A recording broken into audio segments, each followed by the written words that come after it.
नमस्कार, मी पंजाब डक. आज आहे 19 जुलै 2026. मी मालेगाव नाशिककडे जातोय. या ठिकाणाहून अंदाज देणार आहे. राज्यातल्या सर्व शेतकऱ्यांना सांगू इच्छितो की आजपासून राज्यातला म्हणजे 19 जुलैपासून राज्यातला पाऊस चांगला वाढत जाणार आहे. हे पाऊस चांगला 30 तारखेपर्यंत 30 जुलैपर्यंत दररोज वेगवेगळ्या भागात पडत राहणार आहे. म्हणून हा अंदाज सर्व शेतकऱ्यांनी लक्षात घ्यायचा.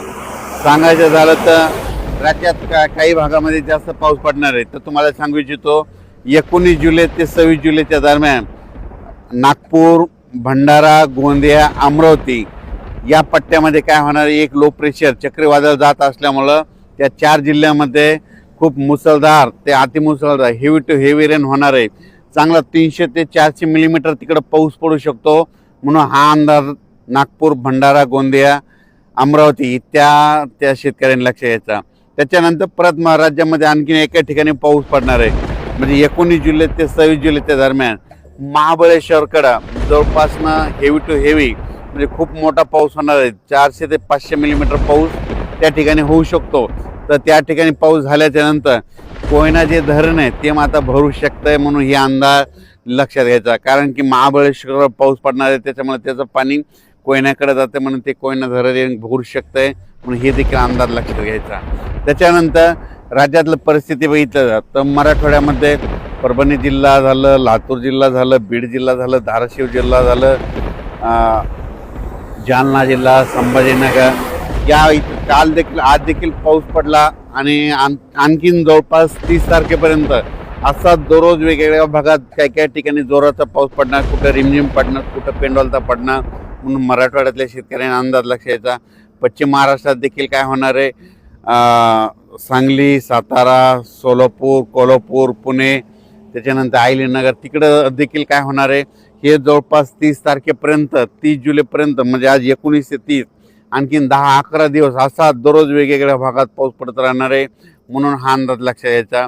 त्याच्यानंतर इकडं उत्तर महाराष्ट्राकडं नंदुरबार जिल्हा झालं, धुळे जिल्हा झालं, नाशिक जिल्हा झालं, त्याच्यानंतर अहिल्यानगर, इकडं संभाजीनगर ह्या पट्ट्यामध्ये देखील काय होणार आहे की तिकडे देखील असा म्हणजे 19 तारखेपासून ते 30 जुलैपर्यंत असा दररोज वेगवेगळ्या भागात विखुरलेल्या स्वरूपाचा पाऊस पडणार आहे. म्हणून हा अंदाज लक्षात यायचा. मुंबई पुण्याला देखील जोराचा पाऊस सुरू राहणार आहे. म्हणून हे देखील लक्षात यायचं. पण कोकणपट्टी आणि घाटमाता परिसर मात्र 19 तारखेपासून ते 27 तारखेपर्यंत खूप जोराचा पाऊस पडणार आहे घाटमाता आणि कोकणपट्टीकडे. म्हणून ही अंदाज त्या शेतकऱ्यांना लक्षात यायचा. तसेच नांदेड जिल्हा, हिंगोली जिल्हा, परभणी जिल्ह्यातला काही भाग तिथं, त्याच्यानंतर धाराशिव, लातूर त्या आणि बीड जिल्ह्यात जे भाग वंचित राहिला आहे त्या ह्या 5-6 दिवसामध्ये ज्या ज्या भागात पाऊस नाही पडलेला तिथं मग पडून जाईल आणि त्या भागातील शेतकऱ्याची पेरणी होणार आहे. म्हणून हा अंदाज सर्व शेतकऱ्यांना लक्षात यायचा. सांगायचं झालं तर राज्यात जवळपास आणखीन 30 तारखेपर्यंत 30 जुलैपर्यंत दररोज वेगवेगळ्या भागात पाऊस पडत राहणार आहे. म्हणून हा अंदाज लक्षात यायचा. पण राज्यात मात्र 19 जुलै ते 26 जुलै त्यानंतर इकडं नागपूर, भंडारा, गोंदिया, अमरावती त्या परिसरामध्ये त्या 4 जिल्ह्यामध्ये काही काही ठिकाणी अतिमुसळधार पाऊस होणार आहे. म्हणून हा अंदाज त्या शेतकऱ्यांनी लक्षात यायचा. आणि इकडं महाबळेश्वरकडे एक देखील खूप मोठा पाऊस पडणार आहे. त्याच्यानंतर कोकणपट्टी घाटमाळात देखील पाऊस चांगला पडणार आहे. म्हणून त्या शेतकऱ्यांनी देखील अंदाज लक्षात यायचा. तसेच जळगाव, धुळे, नंदुरबार आणि नाशिक तिकडे देखील आज 19 तारखेपासून 26 तारखेच्या दरम्यान दररोज वेगवेगळ्या भागात पाऊस पडणार आहे आणि त्या शेतकऱ्यांच्या पिकाला जीवदान ठरणार आहे. म्हणून हा अंदाज सर्व शेतकऱ्यांना लक्षात यायचा. आणि त्याच्यानंतर अहिल्यानगर जिल्ह्यामध्ये आज 19 तारखेपासून ते 26 तारखेच्या दरम्यान दररोजच पाऊस वाढत जाणार आहे, सगळीकडं पडत जाणार आहे आणि सगळ्या अहिल्यानगर जिल्ह्यातील सर्व तालुक्यामध्ये पडणार आहे. म्हणून त्यांनी देखील हा अंदाज लक्षात यायचा. त्याच्यानंतर पुणे जिल्हा, बारामती, दौंड, श्रीगोंदा त्या परिसरात देखील आजपासून पावसाचा जोर वाढत जाणार आहे आणि त्या भागात चांगला जीवदान ठरणारा पाऊस पडणार आहे. म्हणून हे लक्षात यायचं.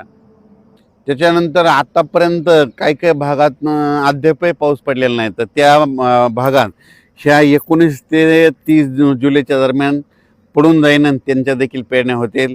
त्याच्यानंतर कर्नाटककडे देखील पाऊस पडणार आहे, तेलंगणाकडे देखील पडणार आहे आणि सगळ्यात महत्त्वाचं इकडं मध्य प्रदेश इकडं बैतूल, खांडवा, इंदोर त्या परिसरात जास्त पाऊस पडत असल्यामुळं काय होणार आहे, म्हणजे मध्य प्रदेशच्या लगतचे जिल्हे मग कोणता जिल्हा, अमरावती जिल्हा, अकोला जिल्हा, इकडं अचलपूर, त्याच्यानंतर जळगाव, जामोद, रावेर, त्याच्यानंतर इकडं धुळे, नंदुरबार ह्या परिसरामध्ये काय होणार आहे 1926 दरम्यान चांगला तिकडे देखील पाऊस पडणार आहे, त्या सीमा लगत चांगला पाऊस पडणार आहे म्हणून हा अंदाज त्यांनी लक्षात द्यायचा. अचानक वातावरण बदल झाला तर परत एक मेसेज दिला जाईल. धन्यवाद.